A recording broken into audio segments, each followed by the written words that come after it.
Tagumpay ako nakapasok sa bayan ng Ame. Anong problema, Ping? Isa siyang malakas na ninja.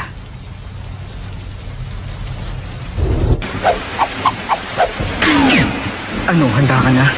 Oo. Simulan mo na, Conan. Oo.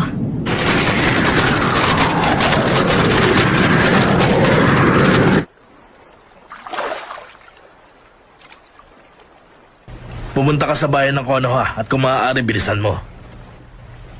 Sige na, mag-iingat ka. Heto na. Sana lang agatin nila ito.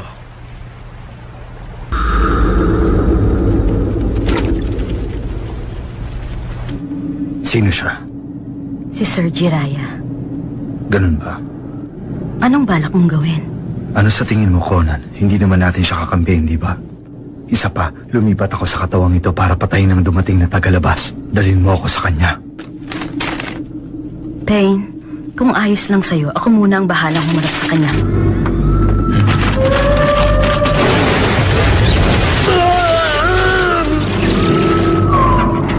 Katon! Endan!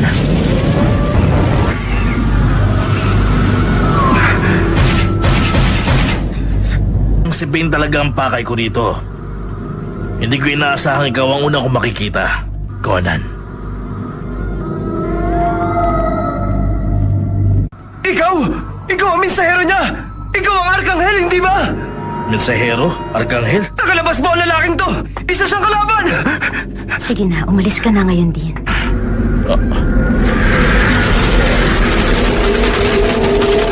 Ipaliwanag mo nga sa akin kung anong napapala mo sa ginagawa mong yan.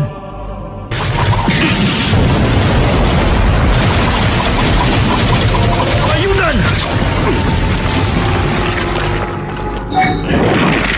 Alam kong paborito mo ang origami.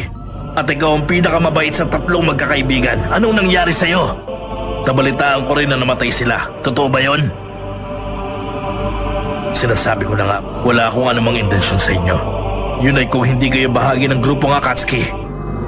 Siguro ngayon, iniisip mo na sana sumang-ayon ka na lamang noon. O bang patayin ang mga batang ito?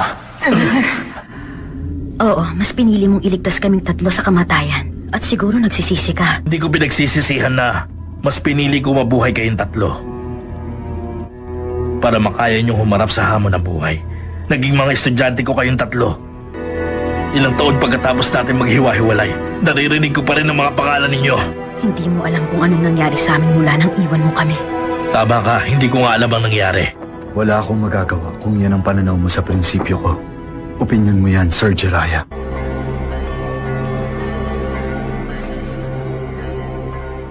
Nagato. Summoning Jutsu.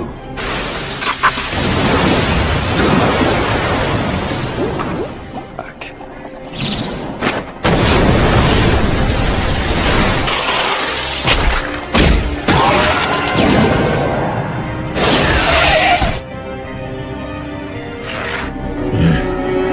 Ikinalulungkot ko, pero matagal na siyang patay. Ano ka mo? Para sa kanila, tatanggapin ko lahat ng klase ng sakit. Ganun ba? Kagagawan lang ito ng digmaan. Maraming tao na ang namatay dito. Kahit ang isang mangmang o inosenteng bata ay matututo kapag nalaman niya kung paano masaktan. Sir Jiraiya, isa ka kasing ordinaryong tao lang. Anong sinabi mo? Tama. Mula sa pagiging tao. Natural lang na hindi mo lubusang maunawaan ang mga sinasabi ko. Ganyan ka na ba talaga kasama, Nagato? Maraming bagay na akong kayang gawin na hindi kaya ng tao lang. Sa madaling salita, gusto kong linisin ang mundong ito na nababalot ng mga walang kwentang hidwaan. Tutal, mamamatay ka rin naman. Kaya sige, ipapaalam ko sa iyo ngayon ang mga plano ko.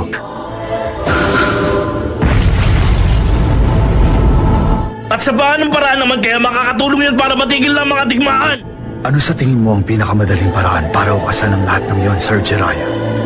Ang mundo ay parang isang musmos na bata lang. Turuan ang mundo sa pamamagitan ng hinagpis at sakit para matuto? Mukha yata humusay ka na rin pagdating sa pagbibiro. Nagato.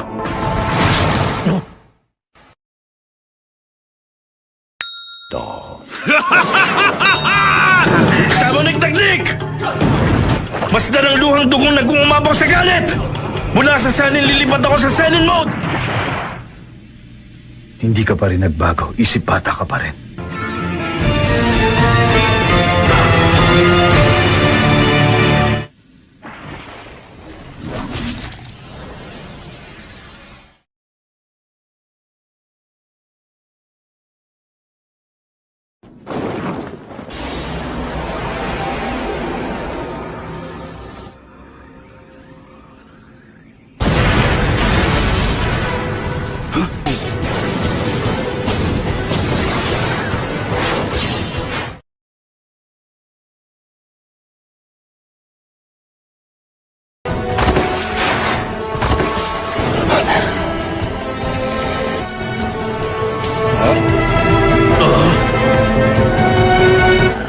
Naku! Sandali! Paano nangyari yun?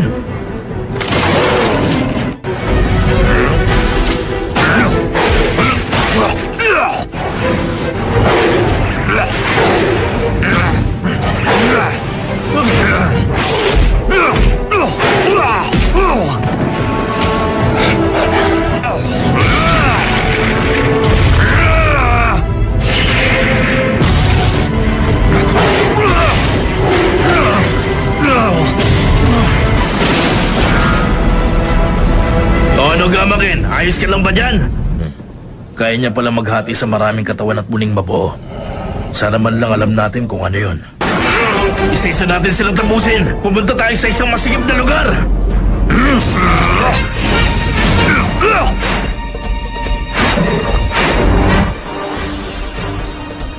So that's the heart of the jutsu, is it? Naislahan ba natin sila? May oras pa tayo para... Naloko na!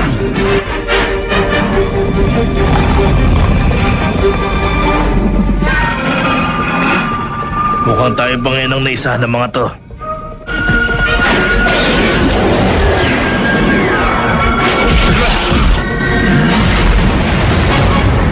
Tikman nyo to! Ayos ka lang!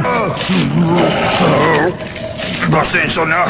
Talagang bulag sa kako kung kumilos.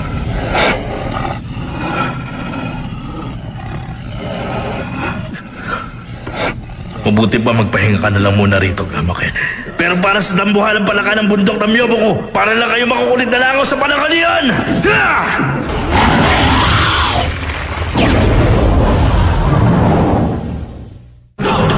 Pasensya na, bata. Mukhang marami ka pa rin kakainin bigas. Oh, hindi. Oh, naloko na. Wala na akong magagawa.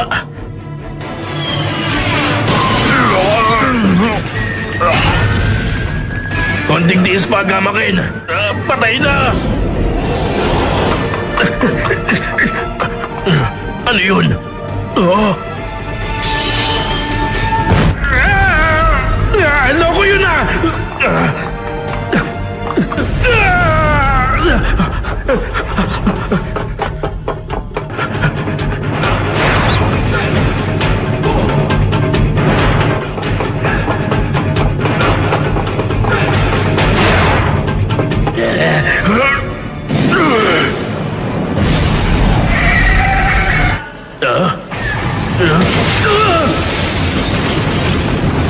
Pambihira, wala na bang katapusan ang habulan na to? Kunting tiis na lang, Jiraiya.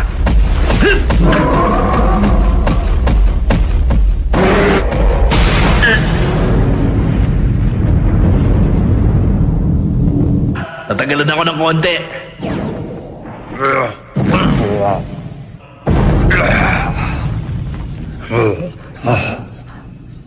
Ano sa palagay mo, Gamaken? Parang may kakaibang nangyayari ngayon, di ba? Hindi pa ako makapag-isip ng maayos. Hindi ba ako nakatagpo ng ibang ninja na katulad niya? Pero bakit kaya ganon? Bakit ayaw niya akong labanan ng harap-harapan? Naiintindihan ko. Maraming salamat.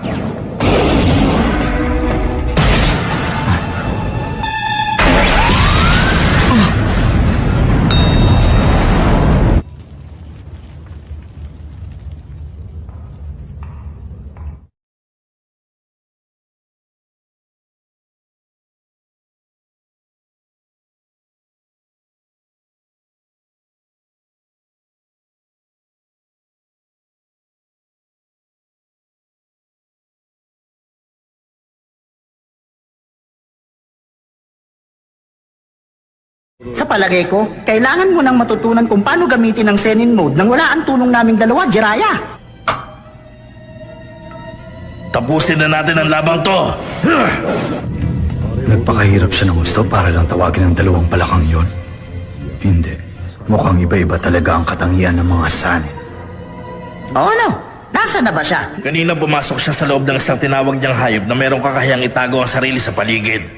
Kung gusto mo siyang makaharap, ako mismo ang kakaladkad sa hunyango. Ano ka ba, mahal? Bakit ba nagsasayang ka ng pagod at oras para kalabanin siya? Tinawag mo pa kami rito. Simulan na natin to!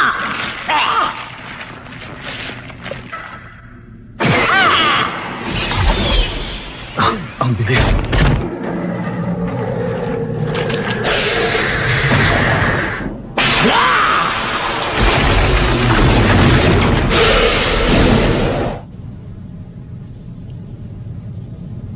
Yan na ba may taong may rindigan? Nakakatakot na mga mata. Summoning technique.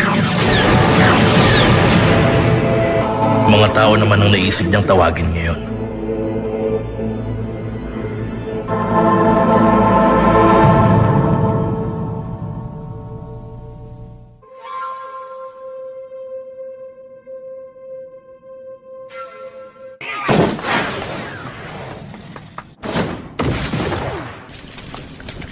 Not bad.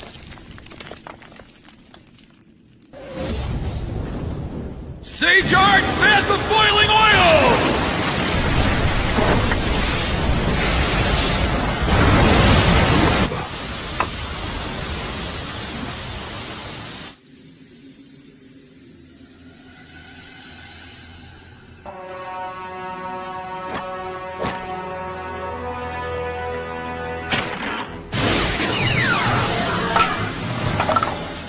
Massive roasted pudding!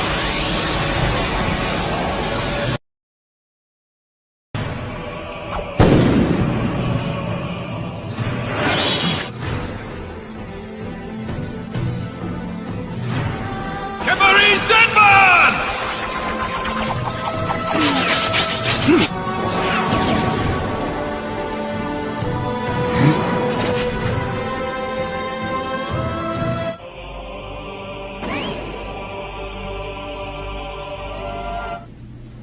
Bakit ba tayo tumatakbo palayo? Kung titignan mo silang mabuti, magkakaiba ang itsura nila. Pero iisa ang taglay nilang mga mata. Hindi pa rin ako makapaniwalang maraming tao rito sa mundo ang may taglay na rinigan. Hindi ko na maintindihan. Ang totoong problema natin, paano kaya tayo mananalo sa tatlong nilalang? Anong klaseng nilalang ba si Pain? Konting tiis lang, Jiraiya. Hindi pa natin alam ang sagot dyan. Hayaan mo na lang ako magpaliwanag, pwede ba? Kapag nakita ng isa sa kanila ang kalaban, siguradong malalaman na rin yun ng dalawang kasama niya. Pwede nilang bantayan ng isa't isa nang hindi gumagamit ng chakra, ng ninjutsu o kahit walang sinasabi sa isa't isa. Sigurado ako mananalo tayo kung isa-isa lang ang laban. Hindi natin sila pwedeng gamitan ng taijutsu. Masasayang lang ang lakas natin. Sigurado akong alam niya na hindi ka gumagamit ng genjutsu. Malaking partida yun para sa atin. Inaatake namin ang kalaban gamit ang genjutsu sa pamamagitan ng pagkanta naming dalawa. Pero dahil gagamit tayo ng tunog, malalaman ka agad ng mga kalaban kung saan tayo nakaposisyon. Pero kung magagawa natin to ng maayos, sigurado na ang panalo natin. May problema ba? Tatang, may naisip akong plano. Kaso, malaking sugal din ito sa atin.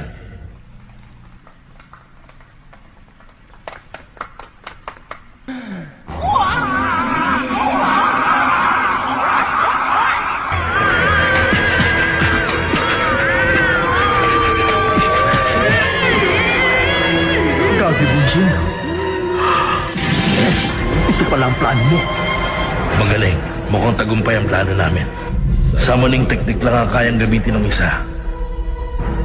Ngayon sigurado na akong isa lang ang kayang gawin ng bawat isa sa kanila.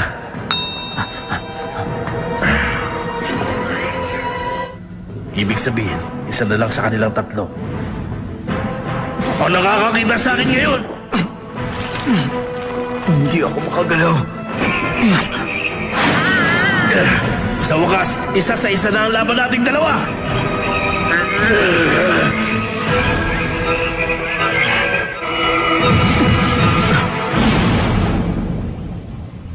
Para sa kaalaman mo, pinaparalisa ng genjutsu to ang katawan at isip ng tao. Sir Jiraiya, hindi ko inaasahan na marunong ka palang gumamit ng genjutsu. Mukhang nagkamali ka sa landas na pinili mo.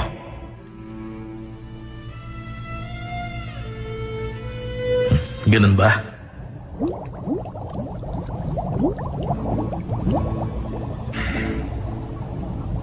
Paalam na sa'yo, Nagato.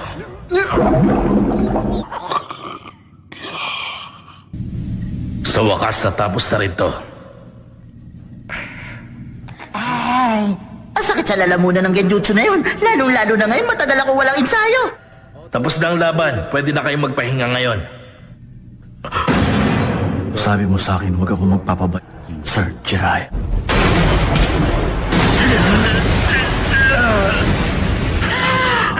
Jiraiya, ang kalawang braso mo! Oo, huwag niyo na pansinin. Mukhang alam ko na ngayon. Ginamit niya ang summoning technique bago siya naapektuhan ng genjutsu.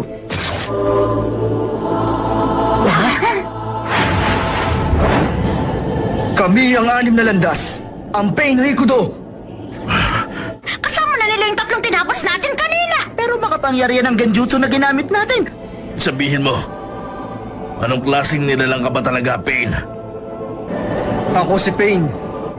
Paano nagkaroon ng 6 na nilalang na may rinigan? Bang iba na siya sa Nagato na nakilala ko noon. Bukod pa ron may napansin ako. May isa sa kanilang kamukha ni Yahiko. Yun nga lang meron siyang rinigan ngayon, hindi katulad dati. Kaming anim si Pain, Sir Jiraiya. Hoy, Jiraiya! Tumakbo ka na!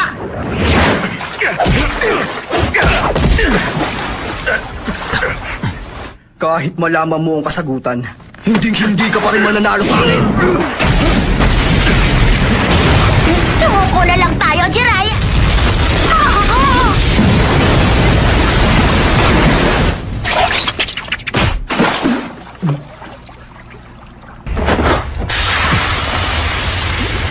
Nasa loob ako. Single!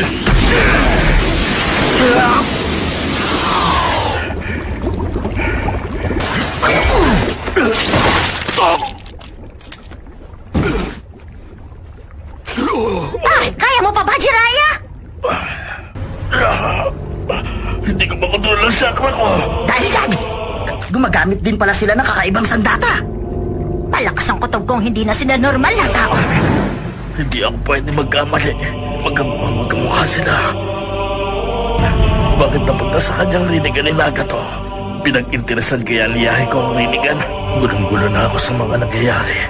Naaalala ko pa. Nagato, kapag lumaki ka na malalaman mo ang ibig kong sabihin. Marami ng tao nang matay dito. At ang sakit na dulot noon ang tumulong sa akin para makaisip.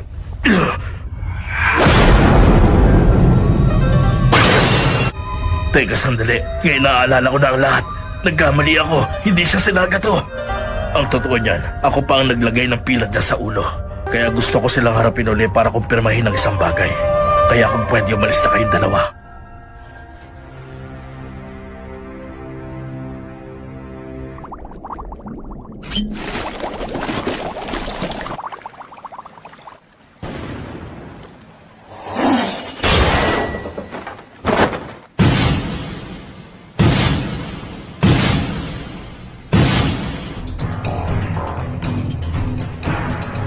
Nakilala ko na ang mga ninjang kaharap ko.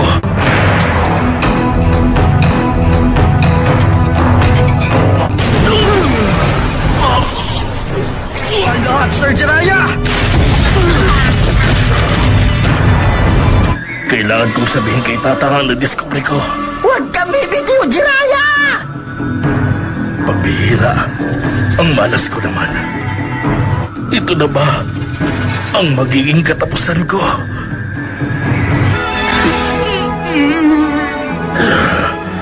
Hindi ako susuko. Tapusin na natin to! Nakuha ko na ngayon. Huwag kang mag-alala. Ako nang bahala rito, Jiraiya. Naruto, sigurado na akong ikaw ang bata sa propesiya.